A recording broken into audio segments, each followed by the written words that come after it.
골로새서 2장 16절에서 19절 말씀입니다. 신약성경 골로새서 2장 16절에서 19절 말씀. 우리 다 함께 합독하시겠습니다. 그러므로 먹고 마시는 것과 절기나 초하루나 안식일을 이유로 누구든지 너희를 비판하지 못하게 하라. 이것들은 장래일의 그림자이나 몸은 그리스도의 것이니라. 아무도 꾸며낸 겸손과 천사 숭배를 이유로 너희를 정죄하지 못하게 하라.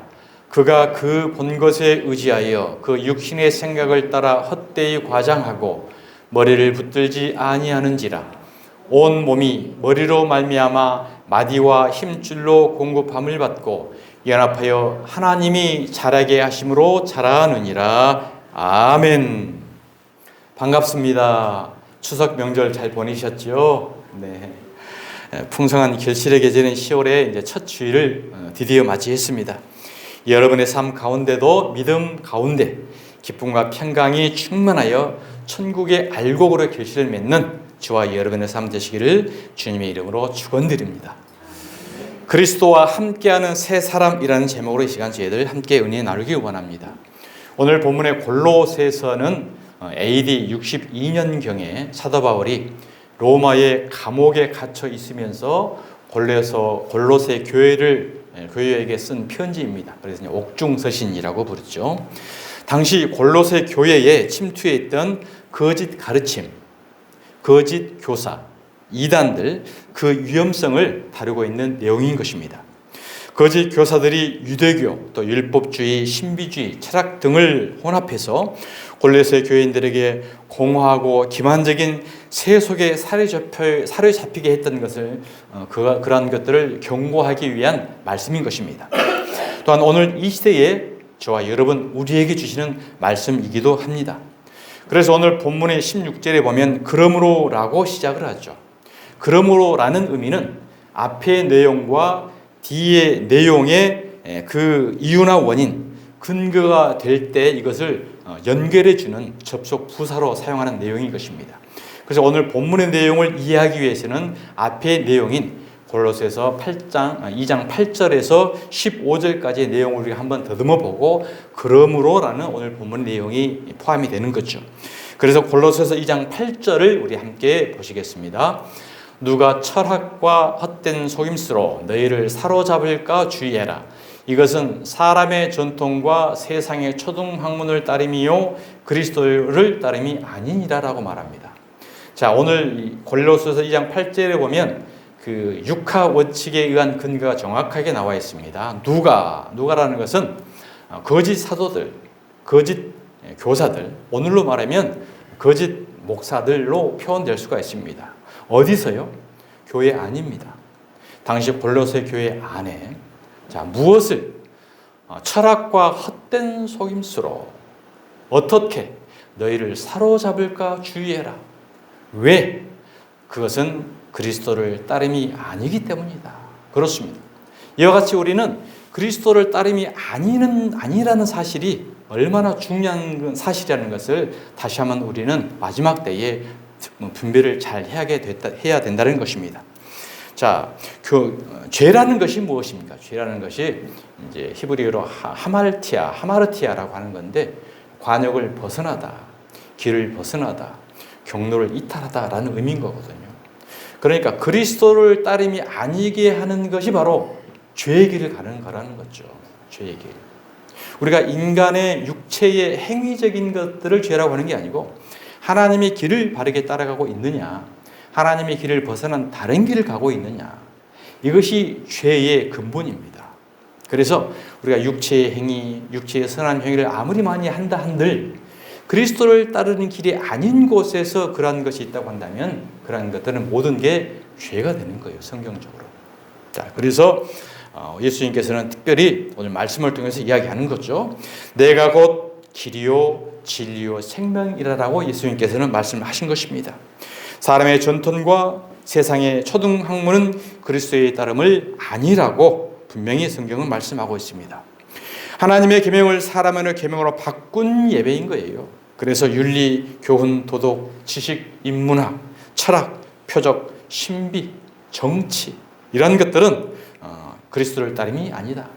요즘 시대에 특히 정치와 종교의 연합은 기독교사를 늘 쭉 우리가 살펴봤을 때 기독교의 타락의 원인이었습니다.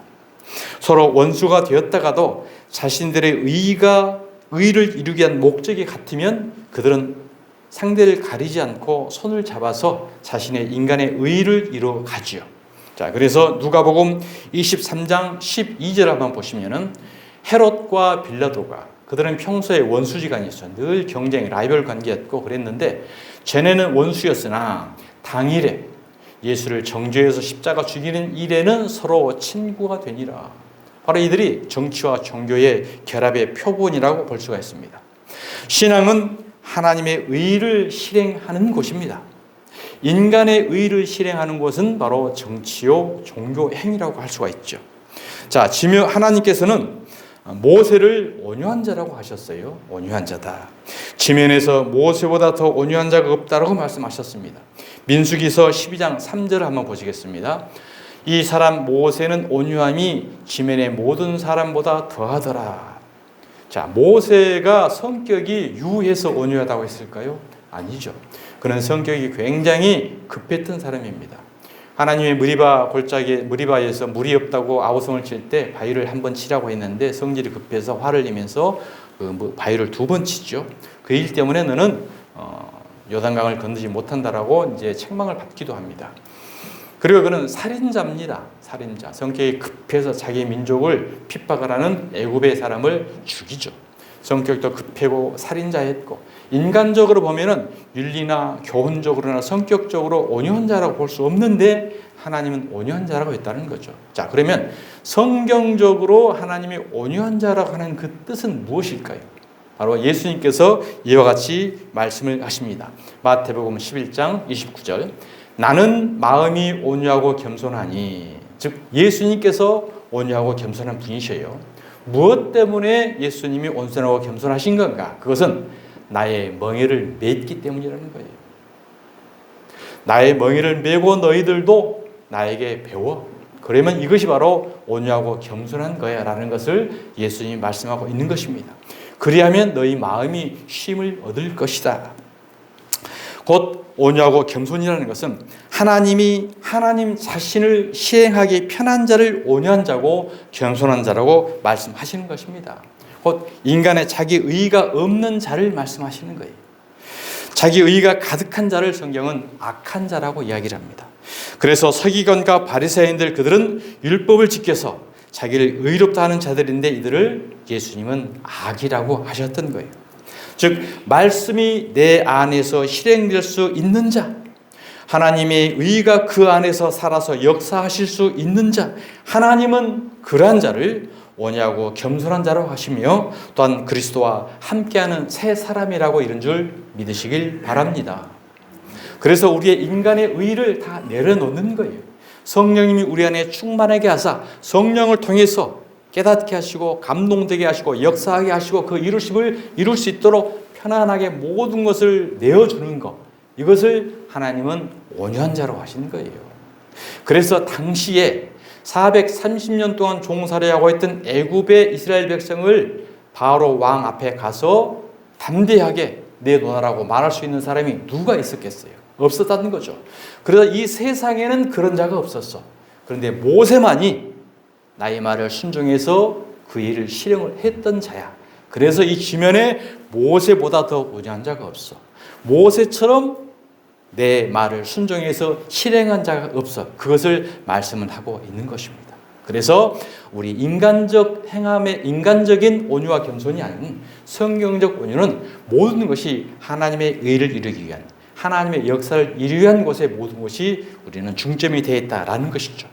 왜요? 하나님 안에, 예수님 안에 모든 신성함과 충만이 다 들어있는 것이기 때문인 것입니다. 그래서 저와 여러분도 그 예수 그리스도와 온전히 하나가 되어야만 비로소 우리는 온유한 자고 겸손한 자라 일컬음을 받을 수 있고 그리스도와 함께하는 새 사람이 되는 줄 믿습니다. 그래서 예수 그리스도와 함께하는 하나님 말씀을 쭉 한번 찾아보겠습니다. 골로새 2장 9절 말씀입니다. 자, 그 안에는, 예수 그리스도 안에는 신성의 모든 충만이 육체로 거하시고 너희도 그 안에서 충만해졌으니 그는 모든 통치자와 머리의 권세의 머리시라. 또 그 안에서 너희가 손으로 하지 아니한 할례를 받았으니 곧 육의 몸을 벗는 것이요 그리스도의 할례니라. 자, 9절에서 그 안에서, 10절도 그 안에서, 또 11절도 그 안에서, 곧 예수 그리스도와 하나 되었을 때 우리는 하나님이 우리를 통해서 하나님의 역사하심을 이룰 수 있다는 거죠. 자, 할례를 받았다라고 이야기합니다. 구약 시대에는 할례라는 것은 남자의 그 생식기의 표피를 자아내는 거죠. 이것은 곧 퍼포먼스인데 죽음입니다. 죽음을 의미하는 거예요. 씨의 번식을 막는 거고 사람의 종식을 차단시키는 거고 곧 죽음을 의미했다는 거죠. 그래서 할례를 받았으니 할례는 무엇을 의미하는 거냐? 곧 육의 몸을 벗는 것이다.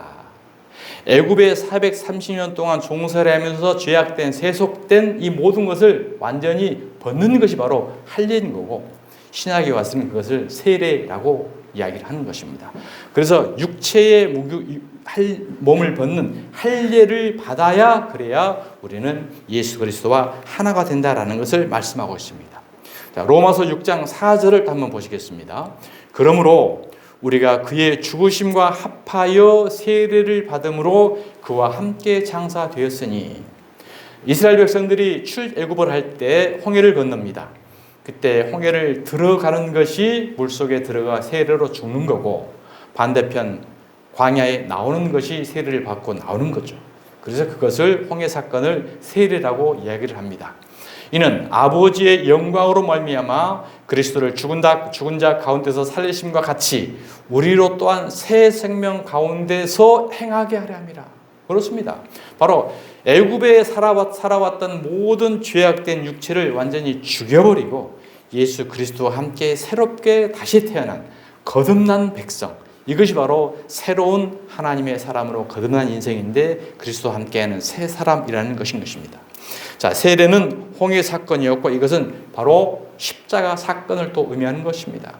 죽으시고 부활하신 사건, 예수 그리스도와 우리가 하나가 돼서 예수님이 십자가 위에서 죽으신 것, 그것은 바로 홍해에 들어가서 죽는 거고 음부에 내려가셨다 3일 만에 예수님이 부활하신 것은 마침내 홍해의 물속에 들어갔다 세례를 받고 올라오는 거고 그래서 세례나 할례나 십자가는 다 동일한 겁니다.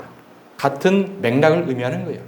전부 모든 귀결은 성경의 모든 목표는 예수 그리스도의 십자가로 결론을 맺습니다. 자, 골로새서 2장 12절을 보시겠습니다. 너희가 세례로 그리스도와 함께 장사되고 또 죽은 자들 가운데서 그의 일으키신 하나님의 역사를 믿음으로 말미암아 그 안에서 함께 일으키심을 받았느니라. 그 안에서 예수 그리스도와 함께 그 안에서 우리는 죽고 다시 부활됨에 역사됨에 일으킴을 받는다라는 말씀인 것입니다. 그래서 우리는 골로새서 2장 20절의 삶을 믿음의 삶을 살아가는 거예요. 골로새서 2장 20절을 보시겠습니다. 내가 그리스도와 함께 십자가에 못 박혔나니 우리가 믿음을 통해서 예수 그리스도와 함께 십자가에 못 박혔습니다.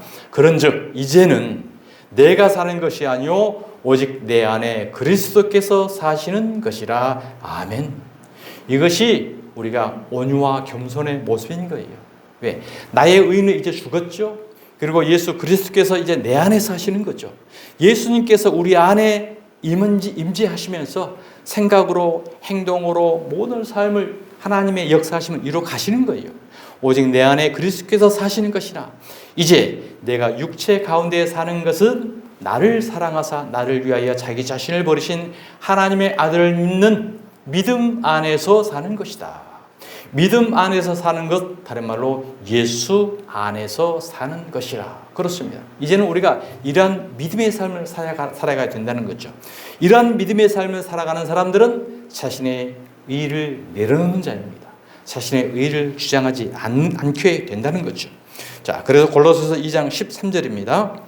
또 범죄와 육체의 무할례로 죽었던 너희를 하나님이 그와 함께 살리시고 모든 말씀들이 지금 예수 그리스도 안에서 함께 하나됨을 계속해서 말씀하고 있습니다. 하나님이 그와 함께 살리시고 우리의 모든 죄를 사하시고 우리를 거스르고 불리하게 하는 법조문으로 쓴 증서를 지우시고 제하여 버리사 십자가에 못 박으시고, 자, 십자가에 잠시 뒤로만요. 자, 십자가에 못 박으시고의 그 전제 조건이 뭐였습니까? 법조문으로 쓴 증서를 지우시고 제하여 버리사. 이것이 율법입니다. 율법을 통하여 정죄를 받아 십자가에 못 박으셨다라는 거예요. 그래서 율법을 통해서 예수님은 죄가 없으신 분이신데 우리의 모든 정죄를 짊어지시고 십자가에 올라가서 못이 박히신 거예요. 15절입니다. 그래서 통치자들과 권세들을 무력화하여 드러내어 구경거리를 삼으시고 십자가로 그들을 이기셨느니라. 십자가로 사망 원수를 물리치고 짓밟고 이기신 것입니다. 그래서 우리는 예수 그리스도와 우리가 한 게 아무것도 없잖아요. 하나님이 우리를 택해 주셨고 구속해 주셨고, 그리고 우리는 결국은 예수 그리스도와 하나가 돼서 십자가에 올라가서 예수님이 죽을 때 우리도 같이 죽는 거고 예수님이 부활하실 때 같이 부활했다. 그래서 그 과정이 율법의 정죄를 통해서 이 모든 사건이 이루어진 것을 지금 계속 설명하고 있는 거예요. 그렇기 때문에 오늘 본문 16절에 그러므로라는 것은 바로 지금 율법을 말씀하기 위한 오늘 전제 조건을 지금 설명하고 있는 내용인 것입니다. 자, 그래서 14절에 이것은 바로 율법의 내용이었다. 자, 로마서 3장 19절을 보시겠습니다. 우리가 알거니와 무릇 율법이 말하는 바는 율법 아래에 있는 자들에게 말하는 것이니 이는 모든 입을 막고 온 세상으로 하나님의 심판 아래에 있게 하려 함이라. 이와 같이 함께 그 안에서 율법의 정죄를 통해서 십자가에서 죽으시고 우리가 온전하게 죄사함을 얻고 해방을 얻었는데 여전히 골로새 교회의 거짓 선지자들이 율법을 계속 지키게 한 거예요. 세례를 받아야 돼. 율법 조항을 지켜야 돼. 율법대로 금식을 해야 돼. 모든 절기를 다 만들어 놓고 전통을 또 만들어 놓고 이것을 정확하게 지켜야 되라고 계속 그들을 미혹하고 유혹을 하더라는 거죠. 그래서 사도 바울이 감옥에서 간절한 마음으로 AD 62년에 골로새 자신이 개척한 교회에 편지를 써서 그들의 유혹에, 그들의 미혹에 속지 말아라. 그것은 그리스도를 따름이 아니야 라고 분명하게 애타는 심정으로 얘기하셨던 것입니다. 사랑하는 여러분, 오늘 이 시대에 우리 가운데도 여전히 율법을 적용하는 곳이 많이 있고 율법을 지켜야 하는 곳이 많이 있습니다. 곧 율법을 통해서 의를 이루라고 한다는 것은 신앙의 성경의 믿음의 결론이 예수 그리스도의 십자가를 약화시키는 거고 십자가를 무시하는 게 된다는 거죠. 그래서 예수님이 율법을 가장 완벽하게 잘 지켰던 서기관과 바리새인들을 독사의 자식이라고 지옥의 판결을 너희들은 피할 수 없는 자들이라고 정죄를 하셔버린 거예요. 그래서 우리는 오직 무엇입니까? 오직 하나님의 은혜요, 오직 믿음이요, 오직 예수 그리스도, 오직 십자가만 붙들고 나오게 한 것이 우리의 믿음이고 신앙 생활인 줄 믿습니다. 하나님 앞에서는 의인이 하나도 없다라고 말씀을 하셨습니다. 로마서 3장 10절입니다. 기록된 바 의인은 없나니 하나도 없으며 깨닫는 자도 없고 하나님을 찾는 자도 없고 다 치우쳐 함께 무익하게 되고 선을 행하는 자는 없나니 하나도 없도다. 이 세상에 의인은 하나도 없다라고 성경은 분명히 정죄를 해버린 거예요. 무엇을 근거를 통해서요? 하나님의 의인 율법을 통해서, 율법을 통해서, 기준을 통해서 우리 이 세상의 모든 사람들을 비춰보니 의인이 하나도 없다는 사실이죠. 자, 로마서 3장 20절. 그러므로 율법의 행위로 그의 앞에 의롭다 하심을 얻을 육체가 있다 없다? 없나니 율법으로는 죄를 깨달음이니라. 이게 율법의 기능입니다. 율법의 기능. 이제는 율법 외에 하나님의 한 의가 나타났어요. 이 하나님의 의가 예수 그리스도입니다. 예수 그리스도의 십자가 보험인 거죠. 율법과 선지자들에게 증거를 받은 것이라. 이것이 구약 전체예요. 구약 전체에서 율법과 선지자들이 이야기했던 것은 바로 하나님의 한 의인 예수 그리스도만 증거하고 있는 거예요. 그냥 구약은 전체는 오직 예수 그리스도의 십자가의 도, 이것만 계속해서 풀어서 드라마로 사건을 통해서 계속 목표점을 향해 이야기하고 있는 것입니다. 곧 예수 그리스도를 믿음으로 말미암아 모든 믿는 자에게 미치는 하나님의 의인이 차별이 없느니라. 유대인이나 이방인이나 이 세상의 어느 누구도 구원 얻지 못할 자가 없고, 아무리 세상의 높은 자라 하더라도 하나님의 의가 예수 그리스도 복음이 아니고서는 구원을 얻지 못한다는 사실을 선포하고 있는 것입니다. 모든 사람이 죄를 범하였으며 하나님의 영광에 이르지 못하더니 그리스도 예수 안에 있는 속량, 대속, 구속으로 말미암아 하나님의 은혜로, 은혜라는 것이 바로 값 없는 거예요. 공짜로, 거저 의롭다 하심을 얻은 자 되었느니라. 아멘. 하나님의 은혜로 값없이 의롭다 하심을 얻은 자가 되었는데 여전히 율법을 앞에 내어놓고 그 율법대로 계속 지키지 아니하면 너희는 하나님의 의를 이룰 수 없다라고 하는 당시의 거짓 교사, 거짓 선지자들, 오늘 이 시대의 교계에서 끊임없이 율법의 전통과 규례를 만들어 놓고 그것을 강조하는 것, 이것은 같은 맥락의 말씀이라는 것입니다. 자, 우리는 율법이 정하여 율법의 요구로 저주받게 되는데 하나님의 한 의인 예수 그리스도께서 우리를 대신해 십자가에 죽으심으로 율법의 요구를 다 속량해 버리신 것입니다. 그래서 갈라디아 3장 13절입니다. 그리스도께서 우리를 위하여 저주를 받은 바 되사, 이건 율법의 정죄에 의한 저주죠. 율법의 저주에서 우리를 속량하셨으니 기록된 바 나무에 달린 자마다 저주 아래 있는 자라 하였습니다. 예수님이 저주를 받은 거예요. 뭘 통해서? 율법의 정죄를 통해서 저주를 받았다고 분명히 이야기하고 있습니다. 사랑하는 성도 여러분, 예수 그리스도께서 율법의 저주에서 우리 죄를 속량하셨음을 믿으시길 바랍니다. 그런데 여전히 율법을 또 지켜야 한다고 주장하는 자들은 뭡니까? 그것은 예수 그리스도 십자가를 무시하는 거고 선악과를 따 먹으라고 하는 마귀의 속임수인 것입니다.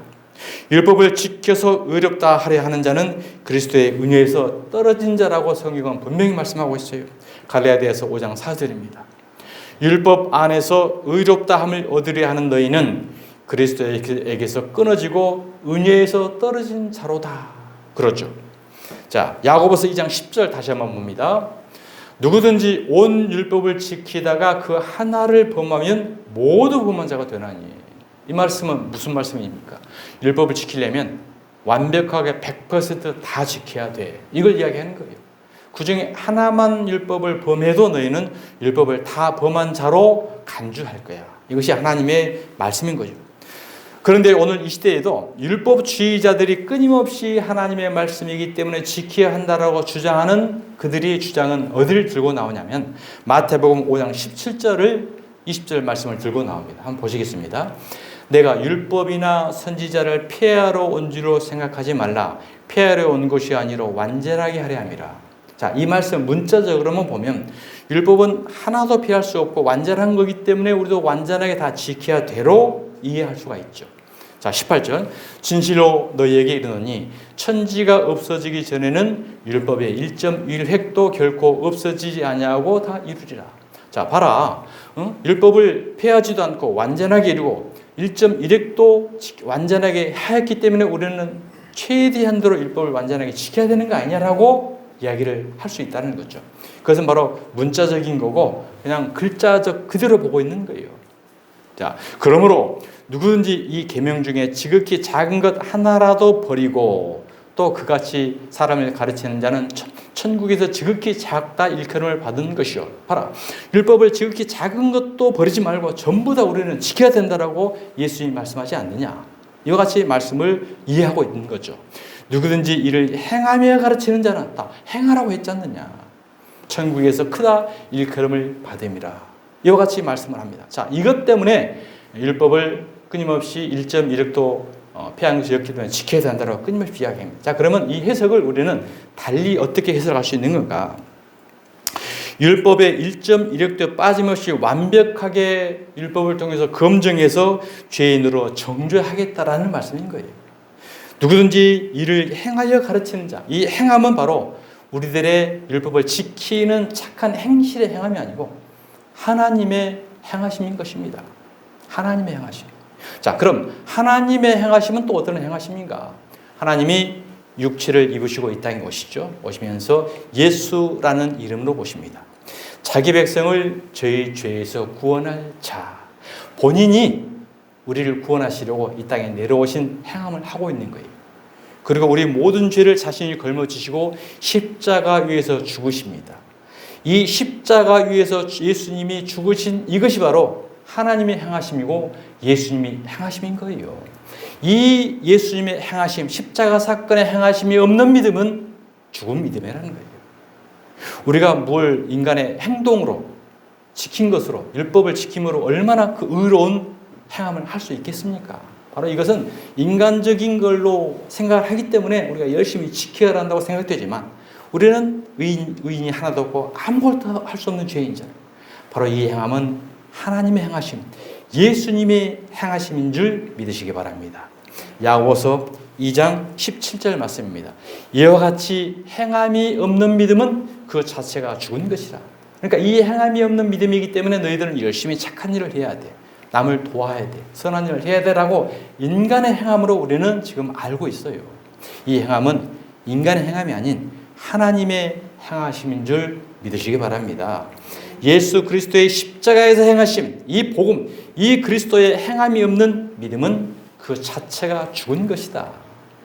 그래서 특히 천주교 같은 경우에는 이 말씀을 굉장히 행함을 인간의 행함으로 많이 내세워서 선을 행하고 또 구제를 많이 하고 사회사업을 많이 해요.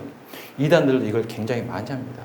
행함이 없는 믿음은 죽은 믿음이기 때문에 우리가 열심히 행해야 믿음의 의를 이룰 수 있다라고 이야기하는 거죠. 바로 이 예수 그리스도의 십자가의 행함을 우리가 믿음으로 온전히 받게 되면 우리 안에 나는 죽고 성령님이 거하시고 예수님이 거하심으로 예수님의 사랑의 행위가 나타나지게 되는 거죠. 저 반대 개념인 것입니다. 그래서 이 행함은 바로 예수님의 행함을 전제 조건이어야 되지 이 행함이 없는 믿음, 그럼 우리가 인간이 착하고 선하고 도와주는 이 행함이 없는 믿음이 가짜 믿음일까요? 아닌 거죠. 오직 믿음은 예수 그리스도의 믿음인 거기 때문에 바로 이 행함은 십자가의 믿음인 것인 줄 믿습니다. 성경의 죄라는 것은 무슨 인생의 행위 가지고 죄니 은이 따지는 것이 아닙니다. 인간이 행위 가지고 죄의 기준을 삼는다면 반대로 인간의 행위 가지고 또 의의 기준을 삼을 수 있다는 거잖아요. 그러면 이게 행위 구원론이 되는 거예요. 행위 구원론은 이단으로 이미 규정이 되고 정죄가 된 것입니다. 그런데도 이 성경을 문자적으로, 육신적으로, 인간의 육적 관점으로 보기 때문에 믿음도 있어야 되고 십자가도 믿어야 되고 인간의 행해야 되고 율법도 다 지켜야 돼. 모든 것을 지금 구분 없이 다 짬뽕 되어버린 거예요. 그래서 이 모든 것이 섞여지는 것이 바로 심판이고 죄악입니다. 노아 시대에 물로 심판을 받았잖아요. 하늘에서 내려온 물과 땅에서 솟는 물이 합해져서 세상이 심판당했어요.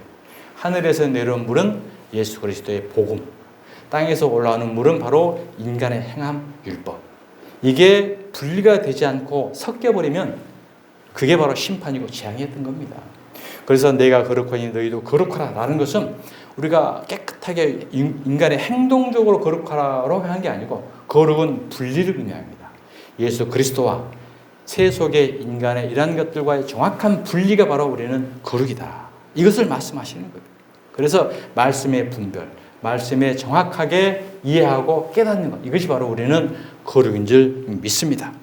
죄의 기준은 하나님의 절대의 의인 율법에 대한 기준인 것입니다. 그래서 갈라디아 2장 16절입니다. 사람이 의롭게 되는 것은 율법의 행위로 말미암음이 아니요. 그렇죠. 율법의 행위가 뭐예요? 남 도와주고 착한 일 해주고 불쌍한 사람 도와주고 구제해주고 밥퍼주고 이런 게 다 율법의 행위잖아요. 이것은 율법의 행위로 의롭게 되는 게 아니라고 성경이 규정하고 있어요. 자, 오직 예수 그리스도를 믿음으로, 이것이 예수님의 행하심을 믿음입니다. 말미암는 줄 알므로 우리도 그리스도 예수를 믿나니, 하나님의 행하심, 예수님의 행하심을 우리는 믿는 거예요. 이것이 복음인 것입니다. 이 복음이 하나님께서는 우리가 행했다라고 인쳐주는 거예요. 우리가 한 게 아니고 하나님이 하신 거고 예수님이 하신 것이지만 그 행함을 우리가 마음으로 믿고 받아들일 때 예수님이 내 안에 오셔서 우리가 한 걸로 하나님은 그 행함으로 선한 행위로 인쳐준다는 거죠. 인간의 도덕적, 윤리적, 행위적인 것, 이것은 절대 하나님의 의의 기준으로 판단할 수 없는 것입니다. 사랑하는 여러분, 오늘 이 시대에 이단들을 한번 보십시오. 그들은 참 세상 가운데서 착한 일 많이 합니다. 칭찬받을 일 많이 하고요, 박수 받을 일 많이 합니다. 그래서 하나님을 모르는 사람들은 오히려 그게 많이 갈 수가 있고 또 박수를 쳐주고 인정을 해줘요. 그러나 이것은 성경적 전혀 개념이 아니고 그들만 그러겠어요. 오늘 기성교회에서도 하나님도 믿고 예수님도 믿고 율법의 행위를 많이 하게끔 지금 종용을 하고 있고 율법의 행위를 통해서 사람들을 전도해야 된다라고 이제 이야기를 합니다. 그것은 전제 조건이 달라지는 거죠. 예수 그리스도의 행함, 하나님의 행함, 이것을 믿음으로 받아들였을 때 우리의 삶을 통해서 우리 안에서 예수님이, 성령님이 나타나시는 믿음의 향기를 통한 복음의 증거가 이루어지게 되는 줄 믿습니다. 자, 로마서 3장 28절 한번 보시겠습니다. 자, 그러므로 율법의 행위로 그의 앞에 의롭다 하심을 얻을 육체가 없나니 율법으로는 죄를 깨달음이라. 끊임없이 로마서, 히브리서, 갈라디아서 전부 똑같은 말씀을 하고 있는 거예요. 그 말씀을 다른 내용으로 계속 반복해서 풀어서 이야기하는 거고, 또 옥중 서신도 마찬가지고 바울 서신 전체가 율법에 대한 설명입니다. 왜? 율법을 지키라고 하는 자, 율법과 복음의 관계를 정립되지 못하는 자, 그들을 애타는 심정으로 계속해서 똑같은 얘기를 하고 있는 거예요. 그러니까 로마서, 히브리서, 갈라디아서, 고린도전후서, 갈라디아서, 옥중서에 다 보면 율법이 가장 핵심 포인트예요. 팩트예요. 이것을 전제를 하고 있다 보면 그렇구나. 율법의 정립을 정확하게 내린 것을 우리가 볼 수 있습니다. 그러므로 사람이 의롭다 하심을 얻는 것은 율법의 행위가 아니고 믿음으로 되는 것을 우리는 인정하여야 되는 거예요.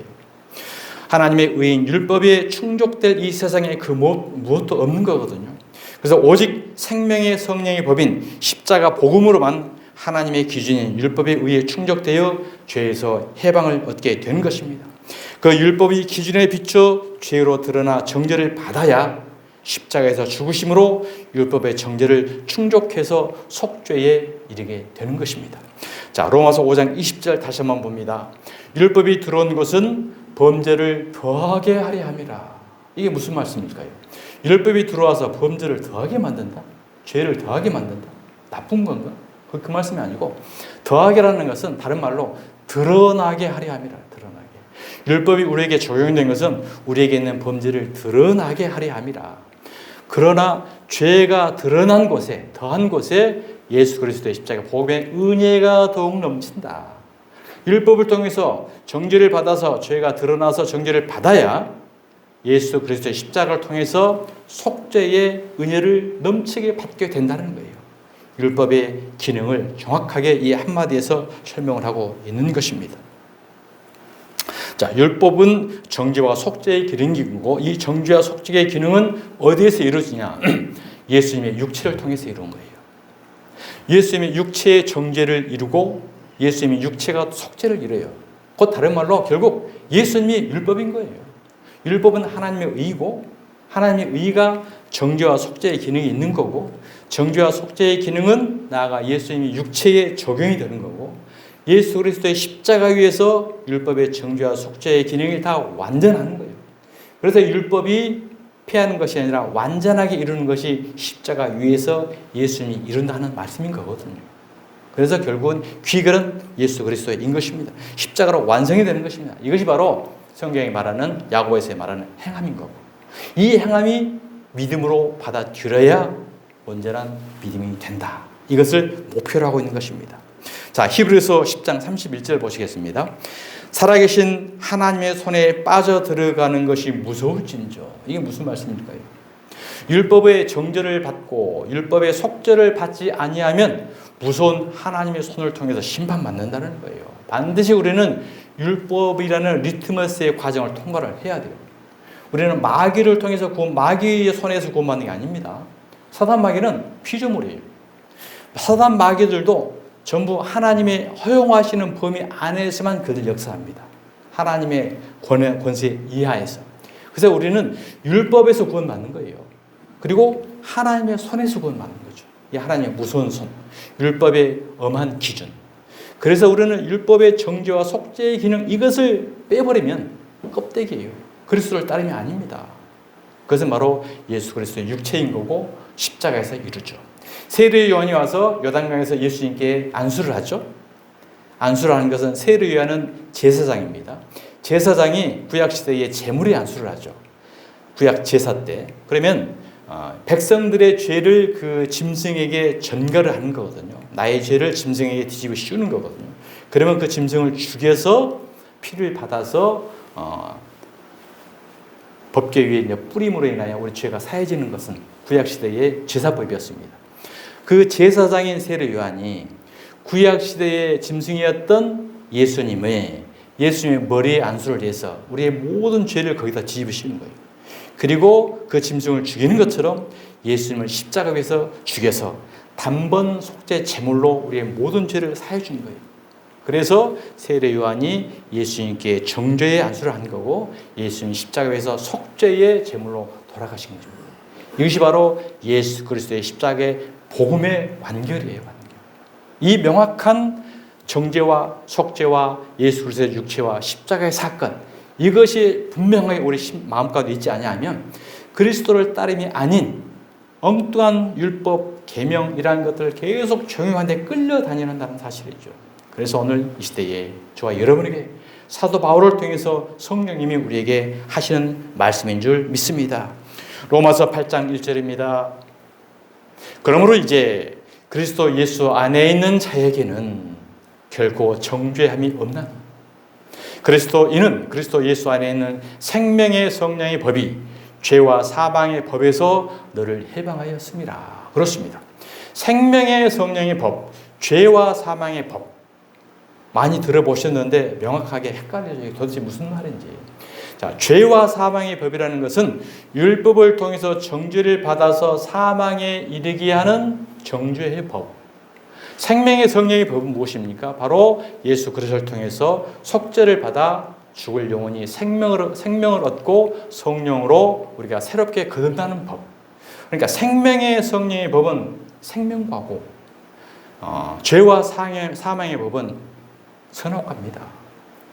그러니까 에덴 동산에서 선악과와 생명과의 시작으로 시작된 것처럼 끊임없이 이 성경의 끝까지 생명의 성령의 법인 생명과와 죄와 사망의 법인 선악과의 싸움인 거예요.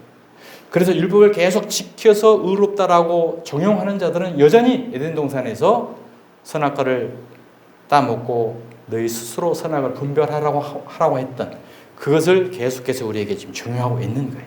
선악과와 생명과. 죄인은 우리가 율법의 요구를 이룰 수 없는데 예수 그리스도께서 십자가 구속을 통해 구약의 율법의 요구를 완전히 이루셨고 죄가 제거되었으므로 그리스도 안에 있는 성도들은 더 이상 이제 율법 교례의 준수 여부로 인해서 판단받아서는 안 된다라는 것을 분명히 오늘 성경을 통해서 우리에게 말씀하고 있는 것입니다. 그래서 오늘 본문으로 다시 돌아오면 그러므로 비판하지 못하게 해라. 비판하지 못하게 해라. 무엇 때문에요? 먹고 마시는 것 때문에. 금식은 구약시대에 대속죄일에 딱 한 번 있었던 일이에요. 1년에 한 번 받는 거예요. 한 번 행하라고 했던 율법이었거든요. 레위기 23장 27절입니다. 일곱째 달 열흘 날은 속죄일이니 너희는 성회를 열고 스스로 괴롭게 하여 여호와께 화제를 드리고 대속죄일 날 그때 금식을 한 번 해라 라고 규례를 정했어요. 그래서 이 금식의 정의는 뭐냐면은 죽음입니다. 육체에 음식을 공급하지 않으면 우리가 죽잖아요. 이 죽음을 경험을 하라는 거예요. 그러면 이 금식의 정의는 무엇으로 귀결이 될까요? 예수 그리스도의 십자가의 죽음입니다. 지금 이 금식을 우리는 어떻게 유용하고 있습니까? 우리의 인간의 육적 목적을 이룰 때에 하나님 앞에 떼쓰는 걸로 지금 이용되고 있잖아요. 전혀 다른 용도로 지금 오용이 되고 있어요. 엉뚱한 대로. 자, 그 다음에 절기나 월삭이나 안식일, 오늘 본문 16절이죠. 절기나 월삭이나 안식일로 너희들 비판하지 못하게 해. 유대인들의 성일에 대한 총칭이죠. 유월절, 칠칠절, 초막절, 안식일, 월삭, 나팔절, 속죄일, 불임절, 수절 많은 절기를 만들어 놓는 게 돼 있었어요. 이것을 통해서 그들은 철저하게 지켰거든요. 지키는 게 하나님의 율법, 하나님의 말씀을 잘 지킨다고 그들은 자부를 했던 것입니다. 이러한 것들은 바로 뭐예요? 그림자다, 허상이다. 이것을 이야기하고 있는 것입니다. 유월절 시대에 예수님은 어린 양의 피를 발리면은 재앙을 넘어갔죠. 패스 오버했죠. 출애굽기 12장 13절입니다. 내가 애굽 땅을 칠 때에 그 피가 너희가 사는 집에 있어서 너희를 위하여 표적이 될지라. 내가 피를 볼 때에 너희를 넘어가리니 재앙이 너희에게 내려 멸하지 아니하리라. 너희는 이날을 기념하여 여호와의 절기를 삼아 영원한 규례로 대례를 지킬 것이니라. 그러니까 양의 피를 보고 예수님이 재앙이 넘어갔던 것처럼 오늘 이 시대에 예수 그리스도의 십자가 복음 이 피를 믿으면은 너희의 죄에서 사함받고 구원에 이르게 한다는 거죠. 그래서 14절에 너희는 이날을 기념하여 여호와의 절기를 삼아 영원한 규례로 대대로 지킬 것이니라. 그래서 이 14절의 말씀 때문에 하나님의 교회가 나온 거예요. 하나님의 교회는 자 봐라. 이 6월절의 절기를 영원한 규례로 대대로 지키라고 분명히 하나님의 말씀을 했는데 왜 교회들은 안 지키느냐. 우리는 지키자 해놓고 양을 잡아서 6월절 행사를 합니다.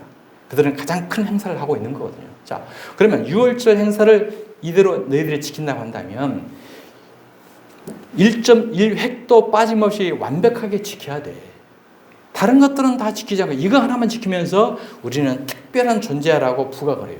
그러니까 하나님의 말씀, 율법과 복음의 관계를 이해하지 못하는 사람들이 봤었을 때는 일반 교회에서는 그런 거 전혀 지키지 않고 무시하고 있는데 여기서는 성경대로 진짜로 지키네, 진짜네 하고 미혹된 자들이 거기를 지금 많이 가고 있어요. 신천지보다도 지금 더 급성장하고 있는 게 지금 하나님 교회라고 그러죠. 많은 사람이 몰려드는 거예요. 안사롱이가 그래서 하나님이다. 근데 그가 죽었잖아요. 그런데 그의 부인 장길자가 또 어머님 하나님이다 라고 이야기하는 거예요. 성경에 봐라. 내 부모를 공경하라고 있지 않느냐.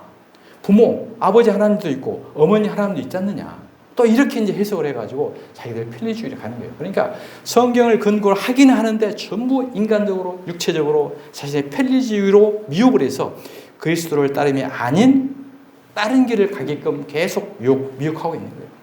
내 백성이 지식이 없어서 망하는도다. 호세의 말씀처럼 정말로 하나님의 말씀의 정확한 개념과 지식을 알지 못하면 그들을 반박할 수도 없고 그들을 끌려 따라갈 수밖에 없는 것입니다. 옛 언약은 모세가 시내산에서 받은 언약 곧 율법을 말합니다. 율법은 그리스도께로 인도하는 안내자, 모학 선생이라고 분명히 말씀하고 있어요. 새 언약은 예수 그리스도로 말미암아 우리에게 주어진 새로운 언약이라고 예레미야 31장 31절에 말씀하고 있습니다. 여호와의 말씀이니라 보라 날이 이르니 내가 이스라엘 집과 유다 집에 새 언약을 맺으리라. 이 언약은 내가 그들의 조상들의 손을 잡고 애굽 땅에서 인도하여 내던 날에 맺은 것과 같지 아니할 것은 내가 그들의 남편이 되었어도 그들이 내 언약을 깨뜨렸음이라. 여호와의 말씀이니라. 그러나 그날 후에 내가 이스라엘 집과 맺을 언약은 이러하니 곧 내가 나의 법을 그들의 속에 두며 이제 성령이 우리 안에 들어온다는 거죠. 그들의 마음에 기록한다는 거죠. 밖에 기록하면 계속 곁길로 가니까 우리 속에 성령이 들어오셔서 우리의 마음판에 새겨버린다는 거예요. 기록하여 나는 그들의 하나님이 되고 그들은 내 백성이 될 것이라. 여호와의 말씀이니라. 이 새 언약이 바로 예수 그리스도를 통한 하나님의 은혜의 복음인 줄 믿습니다. 자, 마태복음 26장 28절입니다. 이것은 죄 사함을 얻게 하려고 많은 사람을 위하여 흘리는 바 나의 피 곧 언약의 피니라. 이 언약의 피가 새 언약의 피예요. 우리 다 함께 합독합니다. 시작. 이것은 죄 사함을 얻게 하려고 많은 사람을 위하여 흘리는 바 나의 피 곧 언약의 피니라. 마가복음 14장 24절입니다.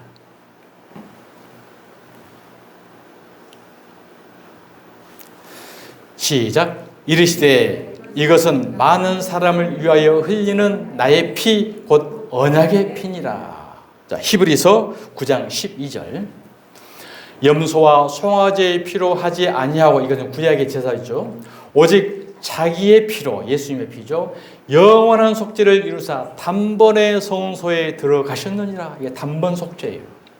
염소와 황소의 피와 및 암송아지의 죄를 부정한 자에게 뿌려 그 육체를 정결하게 하여 거룩하게 하거든. 이건 구약시대 제사법이죠. 자, 14절. 하물며 영원하신 성령으로 말미암아 흠 없는 자기를 하나님께 드린 그리스도의 피가 어찌 너희 양심을 죽은 행실에서 깨끗하게 하고 살아계신 하나님을 섬기게 하지 못하겠느냐. 이로 말미암아 그는 새 언약의 중보자시니, 새 언약의 중보자가 누구시죠? 예수 그리스도잖아요. 근데 신천지는 새 언약의 중보자가 이만희래요. 이는 첫 언약 때에 범한 죄에서 속량하려고 죽으사 부르심을 입은 자로 하여금 영원한 기업의 약속을 얻게 하려 하심이라. 이와 같이 명확하게 분명하게 나와 있는데도 알지를 못하니까 섞어서 이야기를 하면 우리는 혼란스러워서 미혹될 수밖에 없는 그런 시대를 맞고 있는 것입니다. 옛 언약의 중보자이신 모세였지만 새 언약의 제사장은 모세보다 크신 대제사장으로 바로 우리에게 오신 예수 그리스도를 의미하는 것입니다. 자, 오늘 본문 17절에 보니까 이것들은 장래일의 그림자이나 몸은 그리스도의 것이냐 라고 말씀하고 있어요. 실체가 아닌 허상이라는 거예요. 이러한 것들은 전부 다 허상이다. 만질 수도 잡을 수도 없습니다. 그림자는. 모세와 엘리야는 예수 그리스도의 모형인 그림자였던 것입니다. 모세와 엘리야로 상징된 율법은 모형이었고 예수가 그들의 실체였다는 것을 말씀을 하고 있는 것입니다. 그래서 예수님이 실체를 나타내기 위해서 그림자가 사라진 사건이에요. 변화사 사건이에요. 자, 마가복음 9장 4절입니다. 자, 이에 엘리야가 모세와 함께 그들에게 나타나 예수와 더불어 말하거늘 베드로가 예수께 구하되 랍비여 우리가 여기 있는 것이 좋사오니 우리가 초막 셋을 짓되 하나는 주를 위하여 하나는 모세를 위하여 하나는 엘리야를 위하여 하사이다 하니 이는 그들이 몹시 무서워하므로 그가 무슨 말을 할지 알지 못함이라. 마침 구름이 와서 그들을 덮이며 구름 속에서 소리가 나되 이는 내 사랑하는 아들이니 너희는 그의 말을 들으라 하는지라. 구약에 모세와 엘리야의 말을 듣지 말고 이제 예수의 말을 들으라. 문득 둘러보니 아무도 보이지 아니하고 오직 예수와 자기들 뿐이더라. 모세와 엘리야, 이스라엘 백성들이 그들이 가장 존경하고 섬겼던 분들이잖아요. 그들은 구름과 같이 허무하게 갑자기 없어지고 오직 예수만 남은 거예요. 그들은 그림자였다. 허상이었다. 예수 그리스도가 본체고 실체였다라는 것을 우리에게 말씀을 하고 있는 것입니다. 몸은 그리스도의 것이다. 실체는 예수 그리스도라고 말씀하는 거죠. 그래서 구약에 보면 그림자인 율법과 실체인 봄과의 관계를 계속해서 보여주는 사건이 계속 구속사를 통해서 나오는 거죠. 자, 이스마엘과 이삭의 관계. 이스마엘은 율법인 거예요. 율법은 사라지는 존재이고 이삭은 예수 그리스도를 모형한 본체 보험이다. 하갈은 율법인 거고 사라는 복음이다. 복음 율법교회고 구약교회고 신약교회다. 에서와 야곱의 관계. 에서는 구약이고 율법이고 야곱이 예수 그리스도를 모형하는 실체인 것이다. 모세는 또 모형이고 율법인 거고 요단강을 건너는 여호수아가 예수 그리스도다. 엘리야는 율법인 거고 엘리사가 본체고 예수 그리스도를 나타낸다. 신약에 와서 세례요한은 허상이고 그림자고 예수 그리스도가 실체였다. 이것을 계속해서 구속사를 통해서 오직 예수 그리스도 십자가만 계속해서 이야기하고 있는 것입니다. 안식일의 주인은 바로 예수 그리스도거든요. 그러니까 안식일을 지켰느니 안 지켰느니라는 것을 통해서 그들을 또 정죄하지 못하고 비판하지 못하게 해라. 왜? 안식일은 한 날을 말하는 것이 아니고 예수 그리스도를 모시는 전체, 그것이 바로 안식날이라고 말하는 것입니다. 365일 매일의 삶이 그리스도 안에서 안식하는 것입니다. 우리 예배는 안식일이라는 특정한 한 날에 그려지는 것이 아닙니다. 거룩한 제사로 매일매일 드려지는 매일의 삶이 바로 안식일을 그렇게 지키는 거예요. 로마서 12장 1절입니다. 그러므로 형제들아 내가 하나님의 모든 자비하심으로 너희를 권하노니 너희 몸을 하나님이 기뻐하시는 거룩한 산 제물로 드리라. 이는 너희가 드릴 영적 예배니라. 다른 말로 합당한 예배니라 라고 말씀합니다. 자, 그러므로 이제 말씀의 결론을 내리겠습니다. 그리스도와 함께하는 새 사람은 과연 어떤 사람인가? 오늘 로마서 2장 20절의 마지막 결론을 사도 바울은 우리에게 말씀을 해주고 있습니다. 골로새서 2장 20절입니다.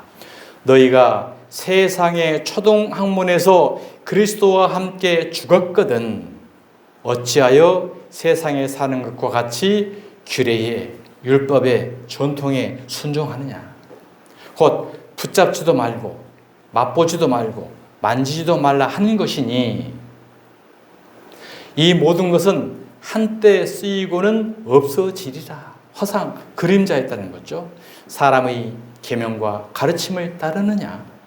이런 것들은 자의적 숭배와 겸손과 몸을 괴롭게 하는 데는 지혜 있는 모양 같지만 오직 육체에 따르는 것 그 많은 데에는 조금도 유익이 없느니라라고 오늘 말씀의 결론을 내려주고 있습니다. 사랑하는 여러분, 오늘 사도 바울을 통해서 예수 그리스도를 통해서 성령을 통해서 우리에게 말씀하는 것은 오늘 이 시대에도 만연되어 있는 율법의 규례들, 사람의 전통들, 교회에서 만드는 많은 절기들, 이러한 것들 때문에 얽매여서 예수 그리스도를 따르지 않는 길을 따르는 것을 지금 끊임없이 우리를 경계하고 있는 거예요. 그래서 우리는 오직 예수 그리스도 십자가 복음의 도 이 길만 분명하게 한 길만 외길만 따라오라라고 끊임없이 우리에게 말씀하고 있는 것입니다.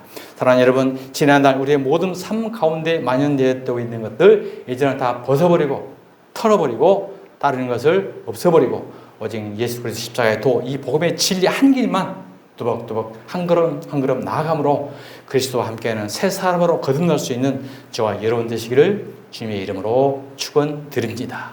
아멘. 기도하겠습니다. 하나님 아버지, 오늘 말씀을 통해서 그리스도를 따르지 아니하는 그런 것들을 우리가 자세히 말씀을 통해서 살펴보았습니다. 사람의 행함, 또 율법의 행함, 율법의 전통, 규례들 만들어 놓고 이 모든 것들은 그리스도의 따름이 아니라라고 성경은 우리에게 말씀하고 있습니다. 하나님 아버지, 오직 예수 그리스도의 십자가의 도의 길을 벗어나는 데에는 성령님께서 우리에게 지혜와 지각을 주셔서 바르고 깨닫게 하셔서 올곧은 길만 한 걸음 한 걸음 나아갈 수 있도록 인도해 주시옵소서. 비록 그 길이 힘겹고 어렵고 가시밭길인 것 같지만 그 길만이 영생의 길이고 생명의 길이요 진리의 길인 줄 믿사오니 성령님 우리를 깨닫게 해주고 지각을 붙들어 주셔서 우리 안에 들어오셔서 우리를 그 길로 인도해 나아가 주시옵소서. 걸어가신 예수 그리스도의 이름으로 기도드리옵나이다. 아멘.